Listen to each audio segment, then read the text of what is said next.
two people can experience the exact same situation and have a different view on it or have a different overall experience, right? And that's something that's kind of baffled me from a young age. So, to give you some background on the way I think and stuff, I'm originally from England. I grew up in England up to the age of about 10. And then my family moved to the Philippines, where we lived for about a year and a half. And then we moved to Thailand for about 6 to 7 years, and then back to England when I was 18 ish. 17 to 18. And yeah, the stark contrast between living in the UK for my early years, and we lived like my family wasn't necessarily rich. People often presume because of the way that I talk, I come from a really well off background. I do not come from a well off background. My parents were not necessarily well to do. They've gone through good times and bad times. We've lived in the worst of places and really nice places. But overall, yeah, I would say I've had a really mixed childhood.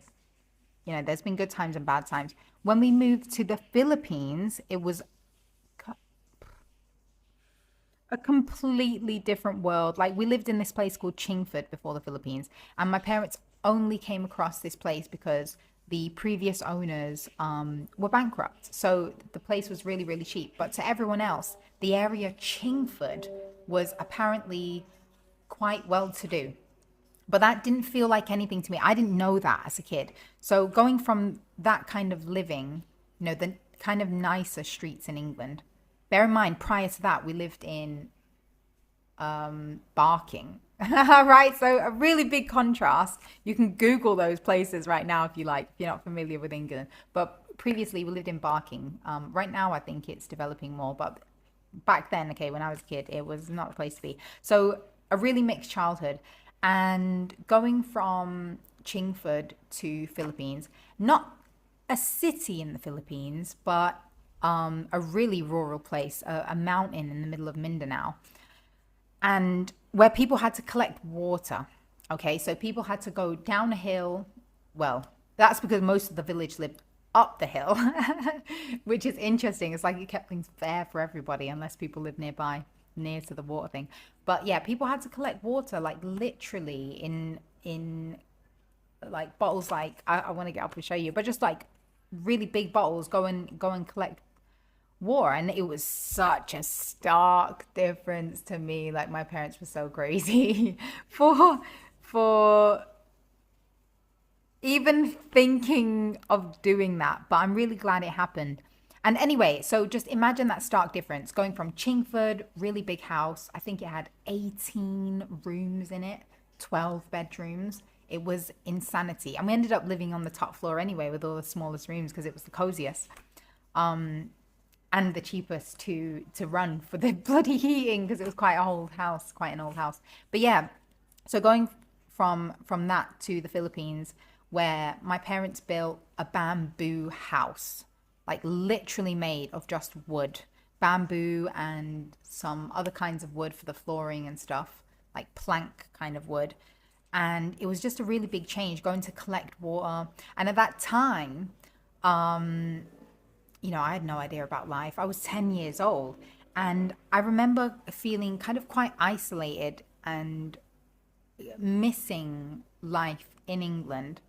And I remember not easily being able to make friends. My brother and sister who were younger than me, 4 years younger than me, my sister is, and my brother is a year younger than her. So they found it much easier to make friends. And I just remember always like kind of being on the sidelines and just being kind of wallflower, just watching. As weird as that sounds. But as a kid, you know, just kind of being there. And I remember watching these two kids, and they were playing with a kind of football that was literally made out of scraps. So there was no air in it. It was an old football that they'd wrapped with plastic, I think plastic bags and some kind of plastic string. But they were playing with it so happily, literally so happily. And at that time, in those early stages, I was sat there feeling sorry for myself, thinking, why do we have to live here? But they were having so much fun. And these two kids were a few years younger than me, like the age of my brothers and sisters. And they were wearing these massive oversized t-shirts with absolutely battered graphics on it. So nothing left on the shirts, really, really sun dried. And they were having so much fun. You couldn't put a price on how much joy they were exuberating playing football together, these two kids. And it made me think about how the way that we see things, don't know if you can hear that motorbikes, whatever though. Yeah, the way that we see things really affects the amount of fun that we have.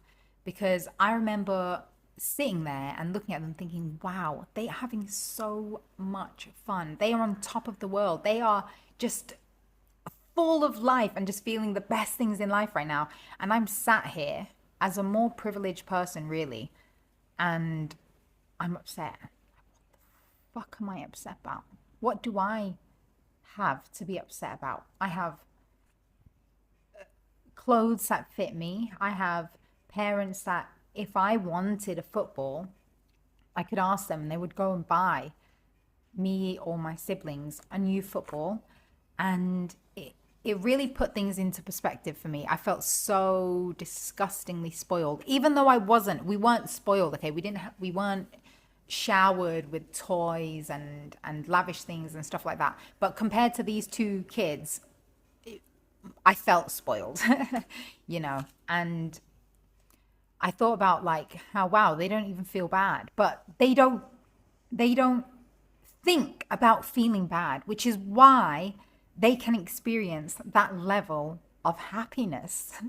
And I thought it was the most amazing thing. And it made me change my perspective of what living in the Philippines was in my life. So instead of feeling like, oh, I'm missing out on so many things in England and I'm you know, feeling left out, feeling like an outsider in this small village on a mountain in the Philippines, I can try and make the most of it, kind of thing.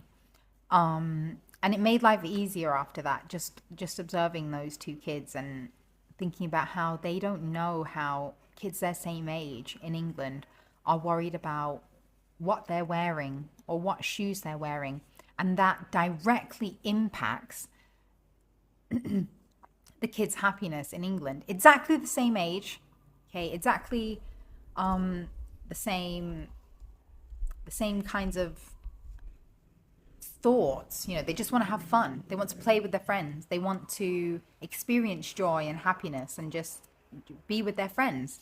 And kids in England are hindered by that for the most part. Not all, okay, because I'm not collectively putting society into a bucket and saying everyone is like that. It's definitely not. That obviously there are ways to have fun and stuff, but for the most part, kids in England are more bothered by what people think of them than actually just living in the moment, even at such a young age. And this really made me think about perspective and the way that we've been tuned to make certain things important. So if we think to now, I mean, that was 20 years ago now.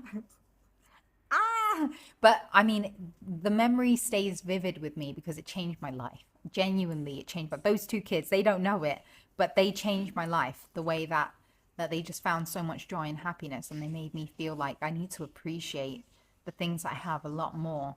And that changed my perspective